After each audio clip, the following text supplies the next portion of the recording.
The sky was bright and calm that morning when Flight 729 took off from Los Angeles heading to Chicago. Among the passengers was an 18-year-old girl named Alina Torres, sitting quietly in seat 14A. She wore a white hoodie with "Future Pilot" printed on it, a gift from her late father who had been a commercial pilot himself. To everyone around her, she looked like just another student heading home for summer break. But fate had other plans. The flight started smoothly. Smiling crew, coffee cups clinking, sunlight streaming through the oval windows. Alina kept looking out, admiring the perfect blue above the clouds. She had always loved flying when it was in her blood. But halfway through the flight, when the seatbelt sign suddenly blinked red and the calm captain's voice turned tense, her heart sank. "Ladies and gentlemen," the pilot said, "we're experiencing some minor technical issues. Please remain seated," but within minutes turbulence hit. The plane shook violently. A flight attendant stumbled down the aisle. Then came the announcement no one ever wants to hear. "This is the first officer speaking. Our captain is unresponsive. We are requesting emergency medical help on board." A murmur spread through the cabin. Confusion, fear, disbelief. The pilot, unconscious? Alina's hands froze on her armrest. Training clips from her simulator lessons flashed in her mind. Her father's voice echoed, "If something ever goes wrong up there, don't panic and focus." A flight attendant's trembling voice broke her thoughts. "Is anyone here a pilot or knows how to fly?" No one moved. Silence. Then Alina stood up slowly. "I've trained on simulators," she said, her voice soft but steady. "I know the basics." Dozens of eyes turned to her, some hopeful, others terrified. The co-pilot, pale and sweating, nodded quickly. "Get her to the cockpit." As Alina stepped through the narrow aisle, sunlight spilled through the front window. Her heart pounded, but her steps were firm. She wasn't just a passenger anymore, she was their only hope. The cockpit felt like another world. Flashing lights, warning beeps, the steady hum of the engines. The co-pilot, barely in his 30s, looked pale and shaken. "Captain Lawson's out cold," he said quickly, pointing to the man slumped in the captain's seat. "Heart attack, maybe. We've already declared a mayday." Alina swallowed hard, sliding into the right-hand seat. Her fingers trembled as she fastened the harness. The view outside was blinding. Bright daylight over endless clouds. She took a deep breath, whispering to herself, "Okay, Dad, help me remember." The co-pilot adjusted his headset. "ATC, this is Flight 729 emergency. Captain incapacitated. Co-pilot requesting support." A calm voice crackled through the radio. "Copy that, Flight 729, maintain altitude." "Who's assisting you?" He hesitated for a second, then said, "A trainee." 18 years old. There was silence, then a new voice came on, firm, experienced. "This is Commander Reed, Air Control Operations. We'll guide her through it." Alina's heart raced. She'd practiced this in simulators dozens of times, but never with real lives on the line. The instruments, the dials, the sound of wind buffeting the fuselage. Everything felt heavier now. "All right, Alina," Commander Reed said over the radio. "We're with you. First, take control." Her fingers wrapped around the yoke. The aircraft dipped slightly as she adjusted. "Control taken," she said, voice steady. The co-pilot glanced at her, surprised by her calm. "You've done this before?" "Only in training," she said, eyes fixed ahead. Outside, the bright blue horizon stretched endlessly. Passengers in the cabin clutched hands, whispered prayers, unaware that a teenage girl now held their fate. "Maintain heading 070, Reed instructed. "Reduce throttle to 70%. "You're doing great," the plane steadied. For a moment, everything felt almost normal again. Then a warning light flashed red. Hydraulic pressure low. The co-pilot cursed under his breath. "We're losing pressure on the right wing controls." Reed's voice came back, urgent. "Alina, listen carefully. You'll need to manually balance thrust. It's delicate, but you can do it." Her palms were sweating, but her mind was sharp. She remembered the simulator scenario, the exact one her father had made her practice over and over.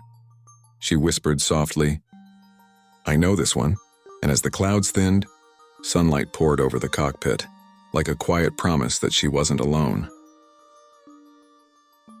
The co-pilot's voice broke through the tension. "Right engine pressure's dropping fast." He tapped the gauge repeatedly, hoping it was a sensor error, but the needle kept sliding down. Alina steadied the yoke, trying to keep the plane level. The sunlight outside shimmered on the wings, pure white against the endless blue sky. Passengers could feel every small dip now. Someone screamed from the back, another started praying aloud. Commander Reed's voice returned, calm but commanding. Alina, listen carefully. You're doing great. Switch to auxiliary hydraulic backup, panel 3B on your right. Her fingers moved with certainty. Click, switch, adjust. The plane trembled but held its course. Backup active, she confirmed. Good, Reed said. Now tell me your call sign. For a second, she froze. It wasn't something she expected to be asked. I don't have one, she stammered. You do now, Reed replied firmly. Seat 12F, that's your call sign, understood? A faint smile flickered on her face. Copy that. 12F ready. Down below, 2 F-22 Raptors had joined formation, one on each side. Their silver wings glinted in the daylight, keeping pace with the airliner. The pilots inside watched, amazed as they realized a young girl was flying the plane.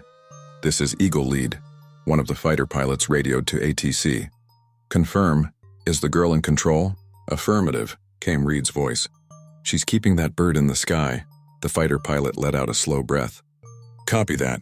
Seat 12F, you've got our full support. Alina could hear them now, the deep, confident voices of military pilots talking to her.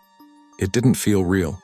Just hours ago, she'd been a quiet student sitting in economy, earbuds in, lost in her own world. Now she was commanding the skies.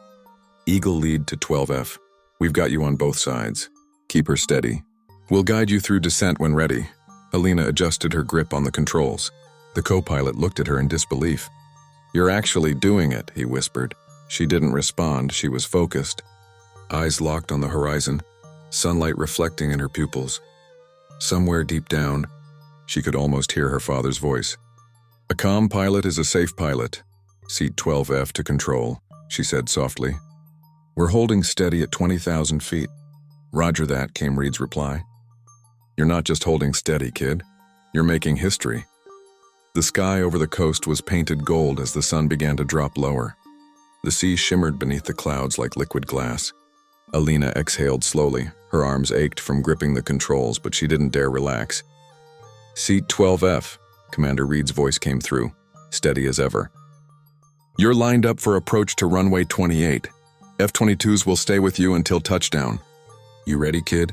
Alina glanced at the co-pilot, who nodded with quiet pride. Ready as I'll ever be, she said. All right then, Reed continued. Bring her down to 5,000 feet. Reduce throttle to 60%, flaps halfway. Her hands moved smoothly. She was no longer the nervous passenger from earlier. Every motion carried confidence, precision. The airliner began its gentle descent through soft white clouds, sunlight illuminating the cockpit like a spotlight. Passengers felt the shift. The shaking had stopped. Some peeked through the windows and gasped as they saw 2 fighter jets escorting them home. Wings steady, protective. On the ground, emergency vehicles lined the runway, lights flashing in the daylight. News crews had already gathered. The story had spread like wildfire. Seat 12F, you're looking perfect on the glide path, Reed guided.